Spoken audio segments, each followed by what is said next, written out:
Segitiga kehidupan saat gempa bumi. Go Cobb, kepala penyelamat dan manajer bencana dari American Rescue Team International, arti tim penyelamat paling berpengalaman di dunia.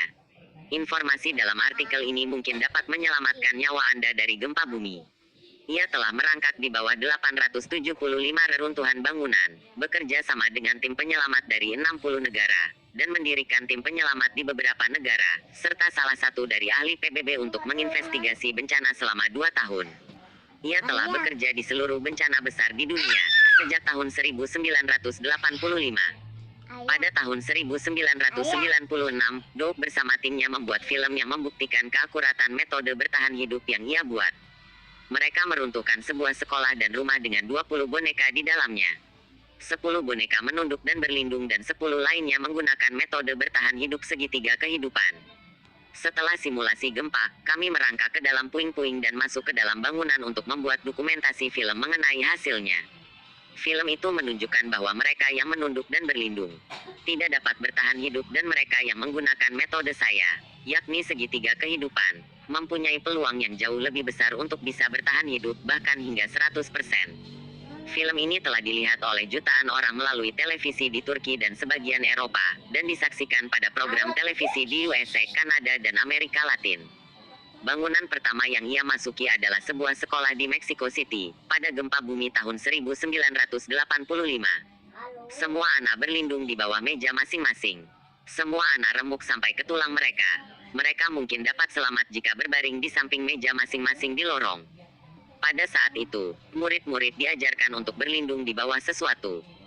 Secara sederhana, saat bangunan runtuh, langit-langit akan runtuh menimpa benda atau furnitur, sehingga menghancurkan benda-benda ini, menyisakan ruangan kosong di sebelahnya.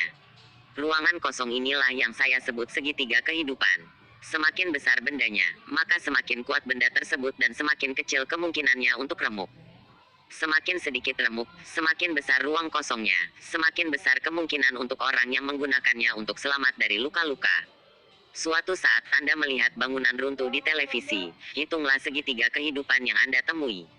Segitiga ini ada di mana-mana dan merupakan bentuk yang umum. Berikut ini adalah 10 tips dalam melindungi diri saat terjadi gempa bumi. 1. Hampir semua orang yang hanya menunduk dan berlindung pada saat bangunan runtuh meninggal karena tertimpa runtuhan. Orang-orang yang berlindung di bawah suatu benda akan remuk badannya. 2. Kucing, anjing dan bayi biasanya mengambil posisi meringkuk secara alami. Itu juga yang harus kita lakukan pada saat gempa. Ini adalah insting alami untuk menyelamatkan diri. Kita dapat bertahan hidup dalam ruangan yang sempit. Ambil posisi di samping suatu benda, di samping sofa, di samping benda besar yang akan remuk sedikit, tapi menyisakan ruangan kosong di sebelahnya. 3. Bangunan dari kayu adalah tipe konstruksi yang paling aman selama gempa bumi. Kayu bersifat lentur dan bergerak seiring ayunan gempa. Jika bangunan kayu ternyata tetap runtuh, banyak ruangan kosong yang aman akan terbentuk. Di samping itu, bangunan kayu memiliki sedikit konsentrasi dari bagian yang berat. Bangunan dari batu bata akan hancur berkeping-keping. Kepingan batu bata akan mengakibatkan luka badan tapi hanya sedikit yang meremukkan badan dibandingkan beton bertulang. 4. Jika kita berada di tempat tidur pada saat gempa terjadi, bergulinglah ke samping tempat tidur. Ruangan kosong yang aman akan berada di samping tempat tidur. Hotel akan memiliki tingkat keselamatan yang tinggi dengan hanya menempelkan peringatan di belakang pintu agar tamu-tamu berbaring di lantai di sebelah tempat tidur jika terjadi gempa. 5. Jika terjadi gempa dan kita tidak dapat keluar melalui jendela